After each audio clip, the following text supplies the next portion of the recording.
The rivalry between Nick Cannon and Eminem started back in 2009 due to a personal feud between the two that rapidly developed into a full-scale war of words. What began as an intimate spat over Mariah Carey, Nick's wife at the time, snowballed into a public spectacle. The first spark came when Eminem fired shots at Nick Cannon in his song Bagpipes from Baghdad from his 2009 Relapse album, which set the stage for a back and forth filled with fiery diss tracks, biting interviews, and explosive confrontations. In the feud, the two men were quick to jab at each other with lyrical precision, both trying to top the other with savage insults. In the song, Eminem rapped, "I can't imagine what's going through your mind after such a nasty breakup with that Latin hunk. Luis Miguel, Nick Cannon, better back the fuck up."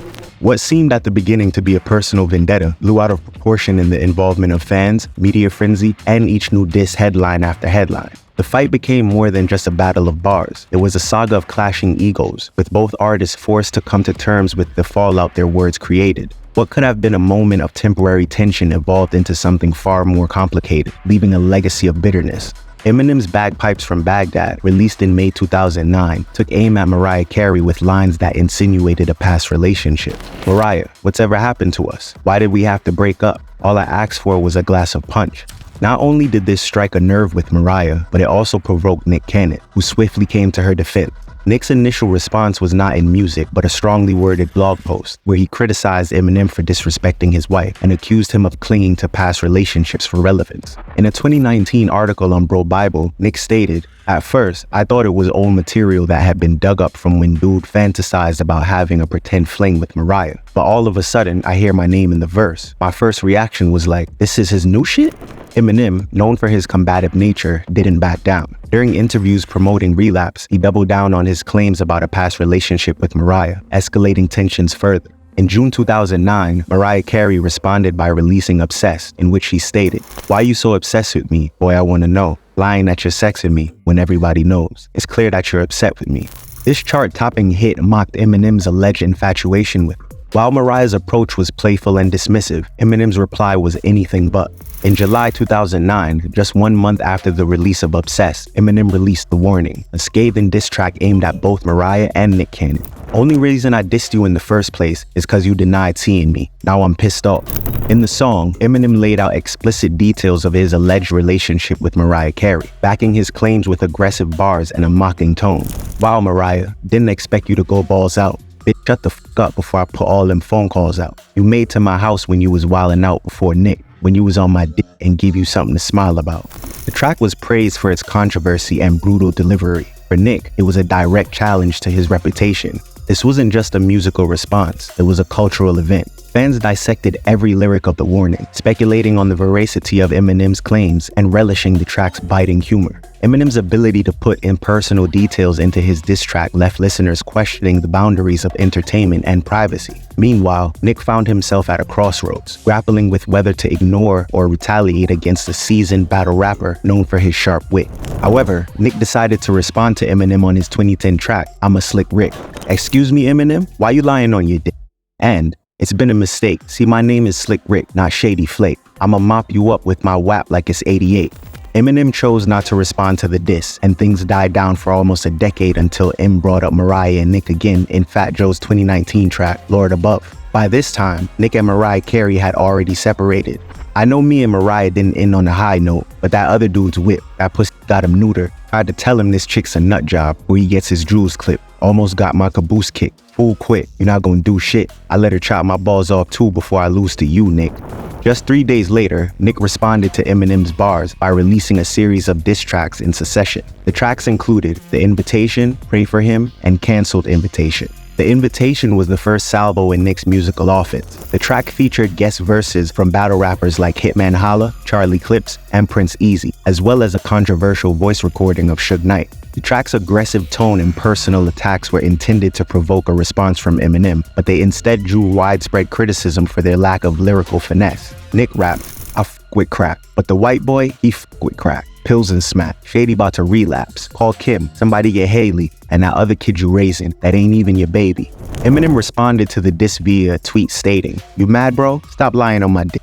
I never even had a chauffeur, you bougie f." And a second tweet that said, "I demand an apology, Nicholas. You've made my gardener so jealous." Nick followed up with another diss track the following day titled Pray For Him, which featured the Black Squad. The track doubled down on the insults, with Nick accusing Eminem of being a coward and challenging him to step into the battle rap arena.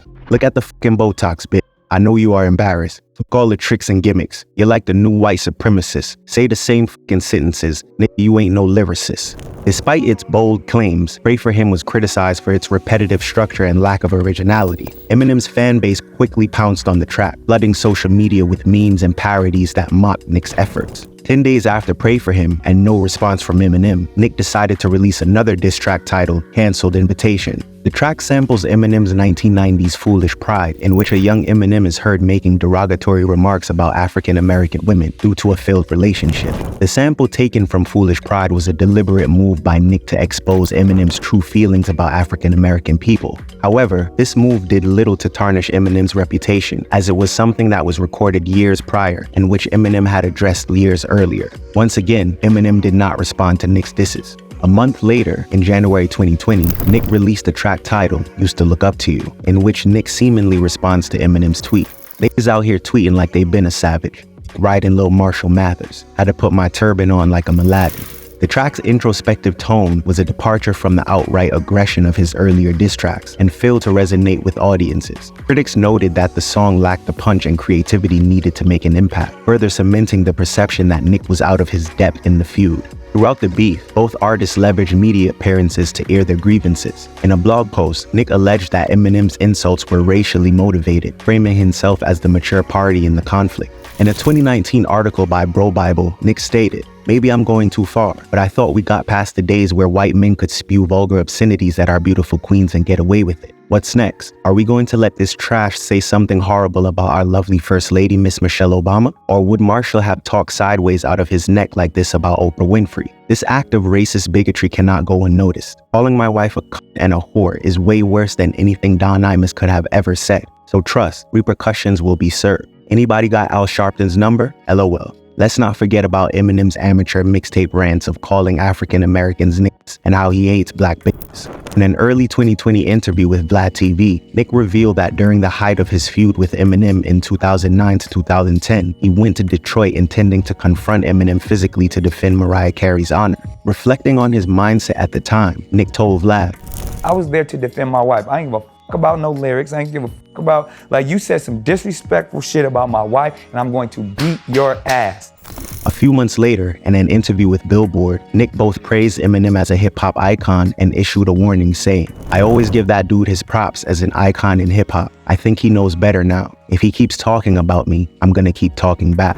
He explains that his motivation was to defend his family, emphasizing that it was about respect rather than seeking attention or clout. As the feud unfolded, it became a topic of discussion not just among fans, but also within the broader entertainment industry. Commentators weighed in on the dynamics of the conflict, noting how it reflected larger themes of masculinity, cultural appropriation, and artistic integrity. Eminem's ability to dominate the narrative highlighted his expertise in leveraging controversy, while Nick's missteps underscored the challenges of engaging in public disputes with a seasoned artist. In reflecting on the fallout, Nick acknowledged the lessons he had learned from the experience. In his Facebook story, he stated, "The realest thing you could ever do is notice your flaws and correct them." This sentiment underscores the transformative power of adversity, highlighting how Nick has sought to use the experience as a catalyst for personal and professional growth. Despite the challenges he has faced, Nick has made a concerted effort to rebuild his career and public image. In the recent years, he has focused on his work as a television host and producer, leveraging his charisma and industry connections to create new opportunities. Shows like Wild 'N Out have continued to thrive, serving as a testament to Nick's resilience and ability to reinvent himself.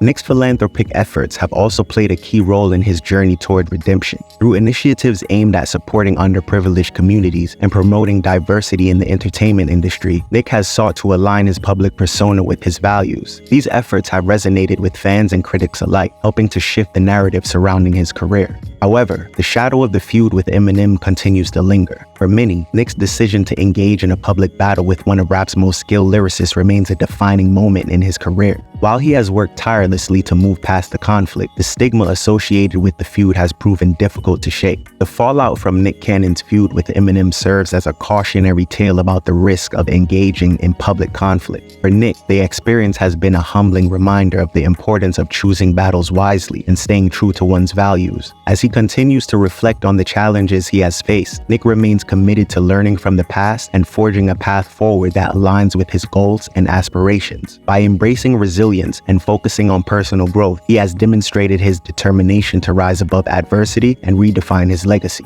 Despite the regrets he has expressed, Nick has also acknowledged the ways in which the feud has shaped his perspective on conflict and creativity. He has described the experience as a wake-up call that forced him to reevaluate his approach to both his personal and professional life. Lucky for Nick, Eminem chose to end their feud on his 12th studio album, The Death of Slim Shady. In the track, Guilty Conscience 2, Eminem declared he was closing the chapter on several of his long-standing high-profile feuds, including those with MGK, Benzino, Cannabis, Ja Rule, Lord Jamar, Will Smith, and Nick Cannon.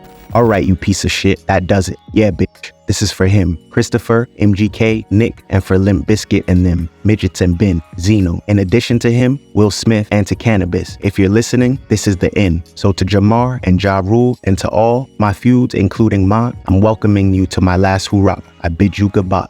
As the dust finally settled on one of the most publicized feuds in hip-hop history, the saga between Nick Cannon and Eminem stands as a profound reminder of the intricate dance between fame, ego, and public perception. For Nick, what began as a clash of pride evolved into a transformative journey that would force him to rethink not just his place in the industry, but his approach to the spotlight itself. The echoes of that feud still ringing in the cultural conversation, Nick has learned to navigate the capricious landscape of celebrity with new clarity, strength, and strategic foresight. A reminder that sometimes the battles we choose aren't as important as how we rise from the ones we did.